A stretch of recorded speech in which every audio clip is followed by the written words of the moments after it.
एक गांव में शिवम नाम का एक दूध वाला रहता था। उसके पास 2 भैंसें थी। वो हर सुबह उनका दूध निकालता और पूरे गांव में घूमकर बेचा करता था। शिवम का रोजाना का एक नियम था। दूध बेचने के बाद उसके पास जो भी दूध बचता था उसे शिवम रास्ते में शिव जी के मंदिर में शिवलिंग पर चढ़ा देता था। उसका दोस्त मंगल रोजाना उसे ऐसा करते देखता था। एक दिन, शिवम, तू इतनी मेहनत से पूरे गांव में दूध बेचता है और जो दूध बच जाता है उसे तू शिव मंदिर में चढ़ा देता है। बाकी लोग तो शिवलिंग पर थोड़े से दूध में पानी मिलाकर चढ़ाते हैं। तू भी ऐसा किया कर और बाकी बचे दूध को इकट्ठा करके उसकी दही और घी बनाकर बाजार में बेच दिया कर। इससे तेरी दुगनी कमाई होगी। मंगल, मैं भोलेनाथ को अपना पिता मानता हूँ, इसलिए उनकी भक्ति और सेवा करता हूँ। भोलेनाथ की कृपा से मेरी इतनी कमाई हो जाती है जिससे मैं खुश रहता हूँ। शिवम मंगल की बात पर ध्यान नहीं देता। वो नियम से ही रोजाना दूध चढ़ाने का कार्य करता रहता था। एक दिन मंदिर के पंडित जी ने शिवम से कहा, शिवम, तू हर दिन महादेव का दूध से अभिषेक करता है। तेरी क्या मनोकामना है जिसके लिए तू ये सब कर रहा है? पंडित जी, मुझे भोलेनाथ से कुछ नहीं चाहिए। मैंने कई बार कुछ लोगों को दूध में पानी मिलाकर चढ़ाते देखा तो मुझे लगा भोलेनाथ पानी मिला दूध पीकर कमजोर न हो जाए, इसलिए मैं उनको दूध चढ़ा देता हूँ। अच्छा, फिर ठीक है। एक दिन गांव में तेज बारिश हो रही थी। बारिश के कारण शिवम दूध बेचने नहीं जा सका। उसका आज सारा दूध बच गया था।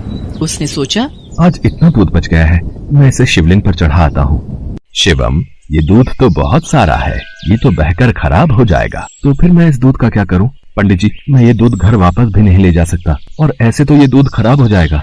तुम एक काम क्यों नहीं करते? तुम इस सारे दूध की खीर बनाकर भोलेनाथ को भोग लगाकर गांव में खीर का प्रसाद बांट दो, इससे तुम्हें पुण्य मिलेगा। पंडित जी, ये तो आपने बहुत अच्छा विचार बताया है। मैं अभी जाकर बाजार से खीर का सामान लेकर आता हूँ। शिवम को पंडित जी की बात अच्छी लगी और वो बाजार से खीर बनाने का सामान ले आया। शिवम ने खीर बनाकर भगवान शंकर को भोग लगाया और सारे गांव में खीर का प्रसाद बांटा।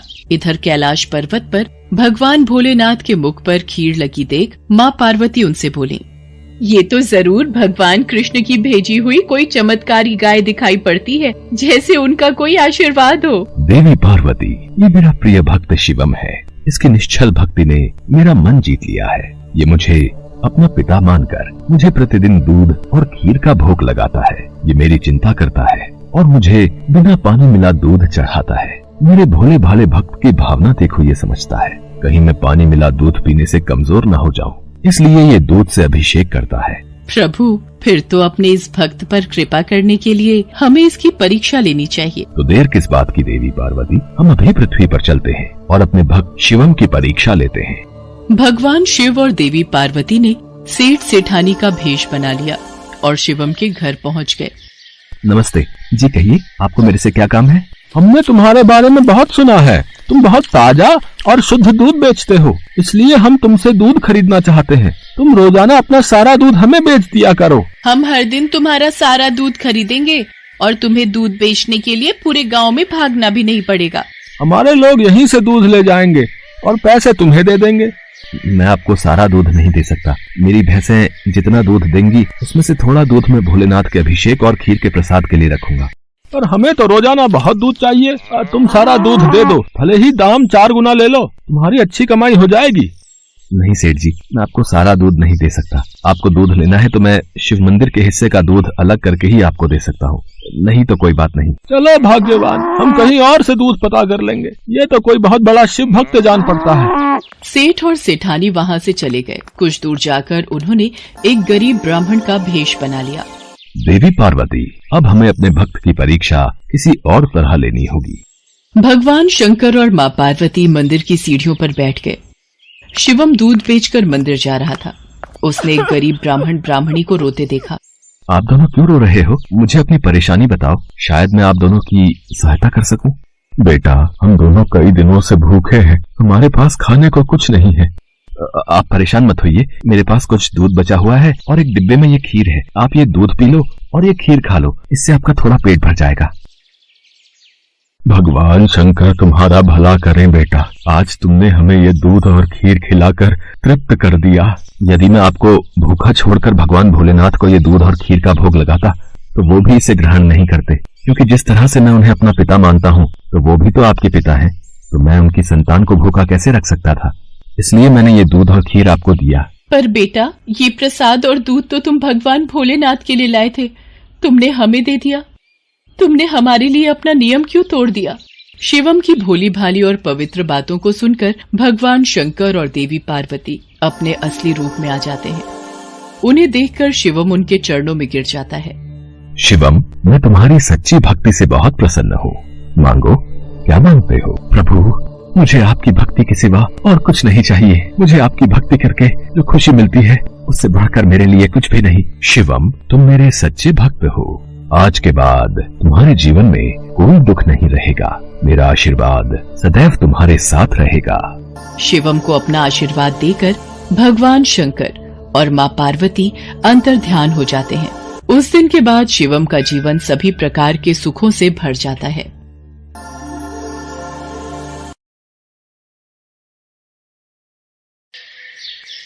देवी दुर्गा ने दैत्यों के संहार के लिए कई अवतार लिए हैं। उदाहरण के तौर पर महिषासुर, धूम्र विलोचन, शुंभ निशुंभ जैसे कई दैत्यों का वध करने के लिए देवी दुर्गा ने अवतार लिए हैं। इन्हीं में से एक दैत्य था रक्तबीज, जो महाशक्तिशाली था। पुराणों के अनुसार रक्तबीज नामक दैत्य ने लगभग 5 लाख वर्षों तक तप किया और ब्रह्मा जी की स्तुति की। रक्तबीज की तपस्या से ब्रह्मा जी प्रसन्न हुए और रक्तबीज के सामने प्रकट हुए। मैं तुम्हारी तपस्या से प्रसन्न हूँ, कहो क्या चाहिए? ब्रह्मदेव, मुझे अमरता का वरदान दीजिए। हिरण्यकश्यप की तरह देवता, दानव, गंधर्व, यक्ष, पिशाच, पशु, पक्षी, मनुष्य आदि कोई भी मुझे नहीं मार सके, ऐसा वरदान दीजिए। तथास्तु, मैं तुम्हें वरदान देता हूँ कि युद्ध में अगर तुम्हारे शरीर से एक भी रक्त की बूंद धरती पर गिरेगी तो उससे नया रक्त बीज जन्म ले लेगा तथा किसी के लिए भी तुम पर विजय पाना असंभव होगा। ब्रह्मा जी से वरदान पाकर रक्तबीज अहंकार में चूर हो गया। उसने चारों ओर हाहाकार मचा दिया। मैं अमर हूँ, अब मुझे युद्ध में कोई परास्त नहीं कर सकता। अब स्वर्ग लोक पर मेरा यानी असुरों का राज होगा। मैं इंद्र को चुनौती देता हूँ, अगर साहस है तो मेरे से युद्ध करे, नहीं तो स्वर्ग लोक से भागकर कहीं मुंह छिपाकर छुप जाए। क्या रक्तबीज ने देवताओं को युद्ध के लिए ललकारा है? हमें उससे युद्ध करना होगा। राक्षस और देवताओं में युद्ध होने लगा। वरदान मिलने के कारण रक्तबीज और भी शक्तिशाली हो गया था। ये देखकर इंद्र सहित सभी देवता घबरा गए। ब्रह्मा जी के वरदान स्वरूप रक्तबीज का संहार किसी पुरुष के हाथों नहीं हो सकता। उसका वध केवल एक स्त्री ही कर सकती है। आपको भगवती दुर्गा की स्तुति करनी चाहिए। उन्होंने अनेकों राक्षसों का वध किया है। आप उचित कह रहे हैं देवर्षि नारद। हम सब देवी दुर्गा की स्तुति करते हैं। अब इस संकट से वही हमें पार लगा सकती हैं।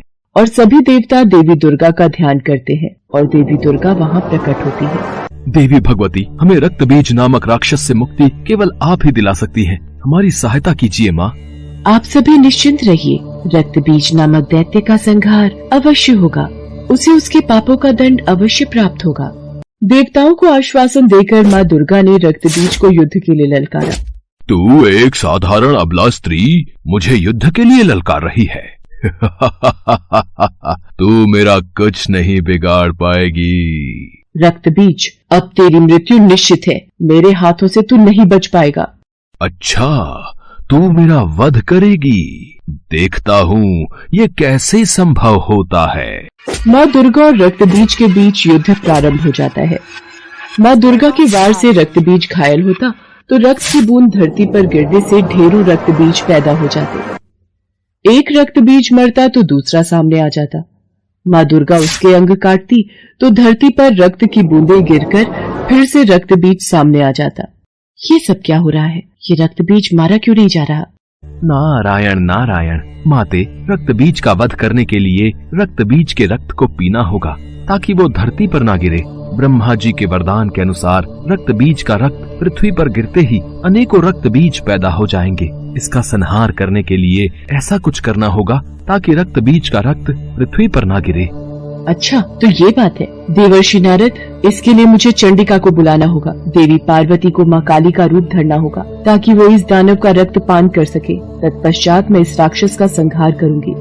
इसके लिए तो देवताओं को देवी पार्वती से विनती करनी होगी कि वो माँ काली का अवतार लेकर इस दानव का विनाश करें। सभी देवता माँ पार्वती का आह्वान करने लगे। देवी पार्वती देवताओं के समक्ष प्रकट हुई। देवी पार्वती, आपको काली रूप धरना होगा ताकि जब भी मैं इस राक्षस पर प्रहार करूं, आप इसका रक्त खप्पर में लेकर रक्तपान करो। आप चिंता मत करो देवी दुर्गा, मैं इस दानव के रक्त की एक बूंद भी धरती पर नहीं गिरने दूंगी। देखते ही देखते माँ पार्वती ने काली का रूप धर लिया, जिन्हें देख दानव तो क्या देवता भी थर थर कांपने लगे और उनके समक्ष हाथ जोड़े खड़े रहे। माँ काली ने दैत्यों का गिरता रक्त पीना शुरू कर दिया। इससे नया दैत्य उत्पन्न नहीं हो रहा था। माँ काली ने अपना मुंह विकराल कर लिया। उन्होंने कई राक्षसों को निगल लिया। माँ काली का क्रोध बढ़ता ही जा रहा था। सब दैत्य मारे जा चुके थे, केवल रक्त बीज का वध होना ही बाकी था। देवी दुर्गा की जय, देवी काली की जय।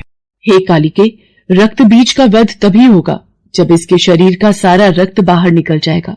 आपको रक्त बीज के रक्त का रक्तपान करना होगा और ध्यान रहे कि रक्त बीज के रक्त की एक बूंद भी धरती पर न गिरने पाए। ऐसा ही होगा देवी दुर्गा। देवी दुर्गा और रक्त बीज में युद्ध होने लगता है। रक्त बीज देवी दुर्गा के प्रहार से बच रहा था। देवी दुर्गा ने रक्त बीज की भुजाओं पर वार किया। माँ काली ने रक्त को खप्पर में ले लिया और रक्तपान किया। देवी दुर्गा ने रक्त बीज के सिर को काटकर धड़ से अलग कर दिया और खप्पर में रख दिया। माँ काली ने सारा रक्त पी लिया। हे कालिके, आपकी मुंडमाला के लिए मैं रक्त बीज का ये मुंड आपको भेंट करती हूँ। मुझे रक्त चाहिए, मुझे दानवों के मुंड चाहिए, मुझे रक्त दो, मुझे दानवों के मुंड दो। हे शिवा, हे कालिके, रक्त बीज का वध हो चुका है, अपना क्रोध शांत करो देवी काली। मुझे दानवों का रक्त दो, मुझे दानवों का मुंड दो, मुझे दानवों का रक्त दो, मुझे दानवों का मुंड दो। कालिके को रोकने का एक ही उपाय है, भगवान शिव, वही काली के क्रोध को शांत कर सकते हैं। देवाधिदेव महादेव, माँ काली का क्रोध बढ़ता ही जा रहा है। उन्हें रोका न गया तो उनके क्रोध से पूरी सृष्टि का विनाश हो जाएगा। मुझे रक्त दो, मुझे मुंड दो, मुझे रक्त चाहिए, मुझे मुंड दो, मुझे रक्त दो, मुझे मुंड दो। देवी काली का क्रोध आक्रामक हो गया था।